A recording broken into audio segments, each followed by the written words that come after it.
ब्राह्मण की परिभाषा में कह रहे हैं जो देवता, मनुष्य तथा त्रियंच संबंधी सभी प्रकार के मैथुन का मन, वाणी और शरीर से कभी सेवन नहीं करता, उसे हम ब्राह्मण कहते हैं।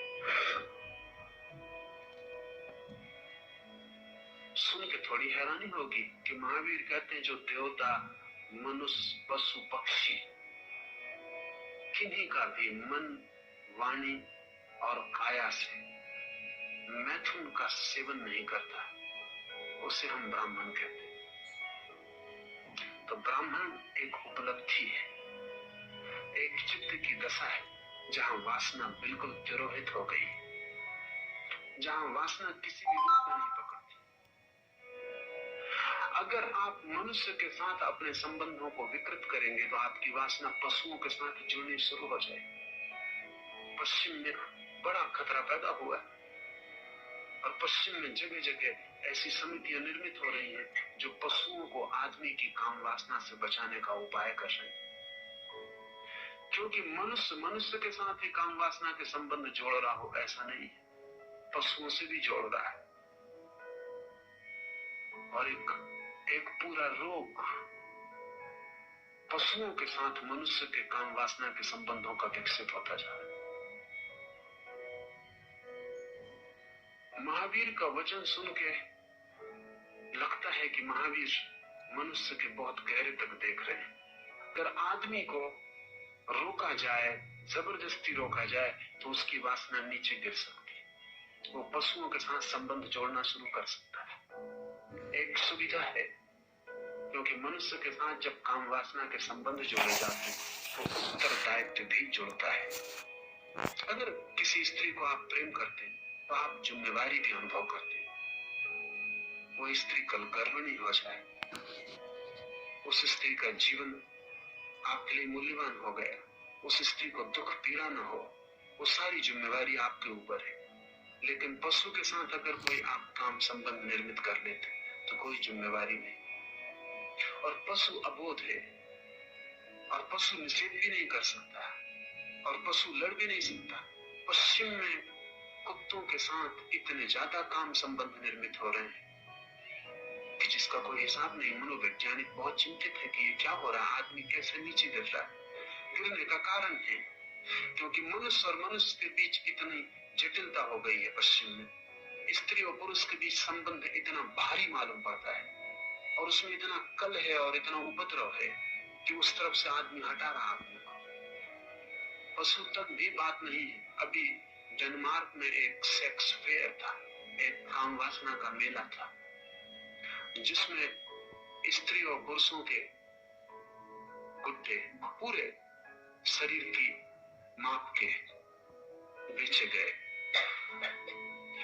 इन गुड्डों में पूरी काम वासना का इंतजाम है और विद्युत का उपयोग किया गया है। स्त्री गुड्डे से पुरुष संभोग कर सकता है और जब उस गुड्डे के स्तन को आप छुएंगे तो वो गुड़िया अपनी आंख बंद कर लेगी जैसा स्त्री अपनी आंख बंद करेगी। उसके स्तन में उभार आएगा और जननेंद्रिय में विद्युत की व्यवस्था की गई है कि वो आपके वीर्य को शोषित कर लेगी। ठीक ऐसे ही पुरुषों के गुड्डे भी तैयार किए गए। पशु से ही नहीं, महावीर को ख्याल भी नहीं। महावीर ने 3 की गिनती गिनाई है, लेकिन उन्होंने ये नहीं गाया वस्तुओं के साथ भी मनुष्य काम संबंध निर्मित कर सकता है। मनुष्य का मैथुन इतनी प्रगाढ़ बात है कि उसे एक तरफ से हटाओ वो दूसरी तरफ से प्रकट होना शुरू हो जाए। तो महावीर कहते हैं कि जो देवता, मनुष्य, त्रियंच संबंधी सभी प्रकार के मैथुन का मन, वाणी और शरीर से कभी सेवन नहीं करता, उसे हम ब्राह्मण कहते हैं। तब तो ब्राह्मण खोजना बहुत मुश्किल हो जाए। और जिन्हें हम ब्राह्मण कहते हैं उन्हें ब्राह्मण कहने का कोई अर्थ न बचा है। आदमी इतने गहन में डूबा है काम वासना के साथ कि कोई उपाय नहीं दिखता कि वो कैसे ब्राह्मण हो सके। सुना है मैंने, इंग्लैंड का राजा जॉर्ज द्वितीय बहुत बुद्धिमान नहीं था और सारा काम, सारे राज्य की व्यवस्था उसकी पत्नी कैरोलिन ही संभालती थी। लेकिन इतना बुद्धिमान वो था कि कैरोलिन की बात मान लेता था सदा। कैरोलिन सुंदर थी, योग्य थी, प्रतिभाशाली थी, लेकिन असमय में उसका निधन हो गया। कुछ संघातक बीमारी, इलाज नहीं हो सका। मरते क्षण कैरोलिन ने सम्राट से कहा, आगे की व्यवस्था भी उसी को करनी थी। उसने कहा कि तुम मेरे मरने के बाद शीघ्र ही विवाह कर लेना। एक तो तुम बिना विवाह के रह ना सकोगे, दूसरा तुम्हें एक योग्य सलाहकार की भी जरूरत है, और तीसरे ये विवाह उपयोगी होगा अंतर्राष्ट्रीय संबंध निर्धारित करने में। तो तुम कहाँ विवाह करना, कौन कौन सी राजकुमारियां योग्य है और किन से संबंध बनाना राजनीतिक अर्थों में कीमती है। लेकिन जॉर्ज दोती जार जार आंसू गिराने लगा और उसने कहा कि नहीं, बिल्कुल नहीं। ये जीवन में उसने अपनी पत्नी को पहली बार नहीं कहा था। उसने कहा कि no, never, after you no wives. पत्नी बड़ी प्रसन्न हुई, उसने आंख खोली, लेकिन प्रसन्नता क्षण भर में खो गई, क्योंकि जॉर्ज आंसू बहा रहा था, छाती पे हाथ रखे था और कह रहा था, नहीं, कभी नहीं, no more wives after you, only mistresses. कोई पत्नी नहीं, सिर्फ रखेली स्त्री।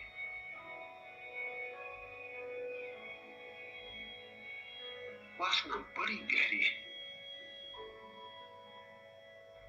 और उसकी गहराई को बिना समझे जो उसके साथ कुछ भी करने में लग जाता है, वो झंझट में पड़े।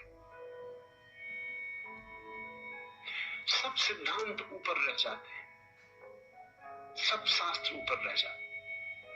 काम वासना बड़े केंद्र पर, वहां तक कोई शास्त्र पहुंच नहीं पाता, कोई सिद्धांत नहीं पहुंच पाता। आप ऊपर से प्रभावित होकर निर्णय और संकल्प ले सकते हैं, वे निर्णय ऊपर कागज की लेबल की तरह चिपके रह जाएंगे और आप झूठे आदमी हो जाएंगे। मुल्ला नसरुद्दीन एक दिन निकल रहा है घोड़े से, घोड़े पर बैठकर एक मकान से रोने की आवाज सुनाई पड़ती है। कोई रात के 12 बजे तो रुक जाता है, दयावश भीतर जाता है। एक नग्न स्त्री बिस्तर पर बांध दी गई, किसी ने बुरी तरह उसे सताया है, शरीर पर चोट के निशान, और वो स्त्री रो रही है। और नसरुद्दीन को देखकर कहती है कि बड़ी कृपा की कि आप आ गए, मुझे मुक्त करे। डाकुओं ने हमला किया, उन्होंने मेरे पति को बेहोश कर दिया, मेरे साथ व्यभिचार किया और मेरे पति को बेहोश हालत में वे घसीट के घर के बाहर ले गए। पास पड़ोस में कोई भी नहीं, लोग किसी निकट के मेले में चले गए, हम अकेले थे, मुझे बचाओ, बड़ी कृपा की तुम आ गए। नसरुद्दीन को आंसू आ जाते हैं दया से।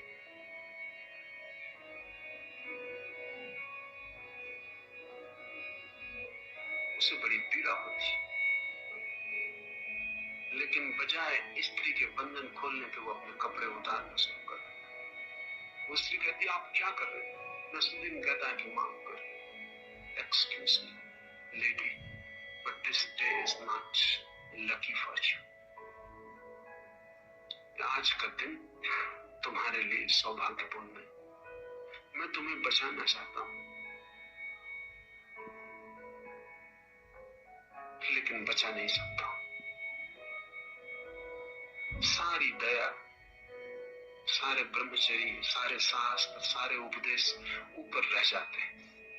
अवसर मिले आपको तो आप सबको अलग रख के अपनी वासना को पूरा कर लेंगे। अवसर न मिले तो आप सिद्धांतों की बातें करते रह सकते हैं। सोचिए, एक सुंदर युवती नग्न पड़ी हो, आसपास कोई भी नहीं, कोई खतरा नहीं, पति को डाकू उठा के ले गए, बहुत कठिन हो जाए। शायद आपने सुना हो कि मिस्र की खूबसूरत महारानी क्लियोपेट्रा जब मर गई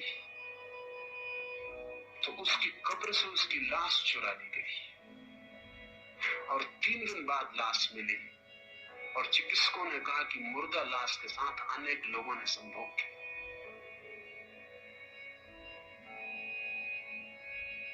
मरी हुई लाश के साथ।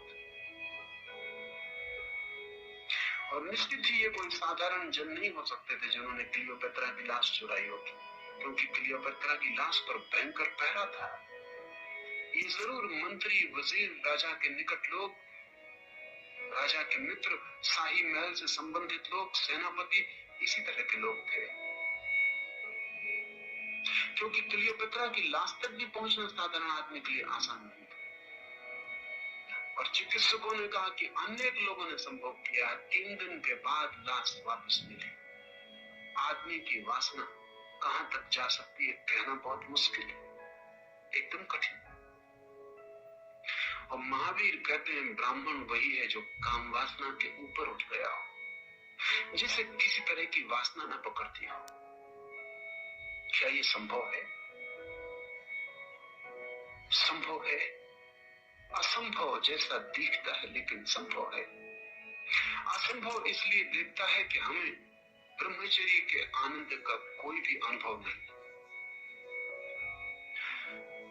हमें सिर्फ काम वासना से मिलने वाला जो क्षण भर का सुख है, सुख भी कहना शायद ठीक नहीं, क्षण भर की जो राहत है,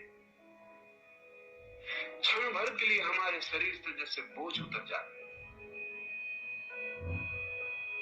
बायोलॉजिस्ट कहते हैं कि काम संभोग छींक से ज्यादा मूल्यवान नहीं।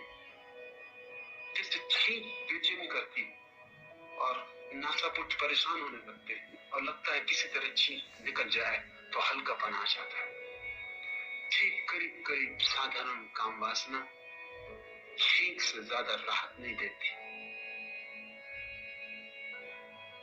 बायोलॉजिस्ट कहते हैं जन्नेंद्रिय की छींक शक्ति इकट्ठी हो जाती है भोजन से, श्रम से, उससे हल्का होना जरूरी है। इसलिए वे कहते हैं कोई सुख तो उसमें नहीं है लेकिन एक बोझ उतर जाता है। जैसे सिर पे किसी ने बोझ रख दिया और फिर उतार के आपको अच्छा लगता है। कितनी देर अच्छा लगता है? जितनी देर तक बोझ की याद रहती है। तो बोझ भूल जाता है, अच्छा लगना भी भूल जाता है। ये जो काम वासना जिसका हम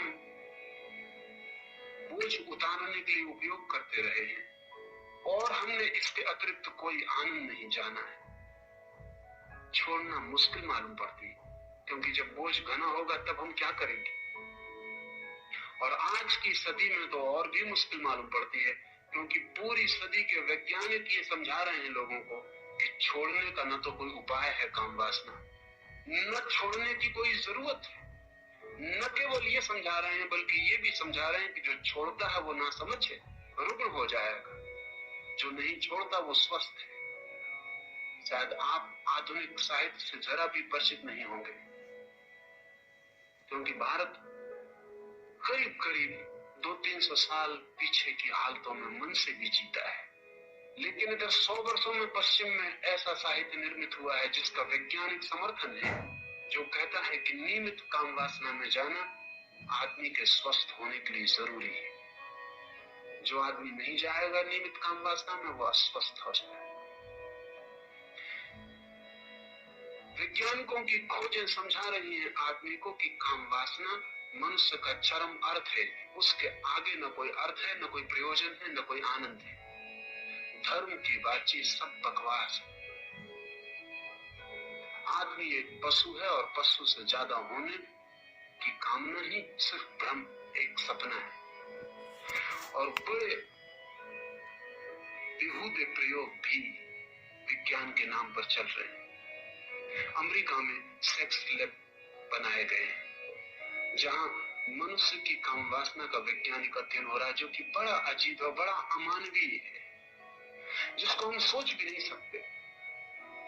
एक प्रयोगशाला में 700 स्त्री पुरुषों ने वैज्ञानिकों के सामने, कैमरों के प्रकाश के सामने फिल्म ली जा रही है, चित्र उतारे जा रहे हैं, थर्मामीटर जांच कर रहे हैं,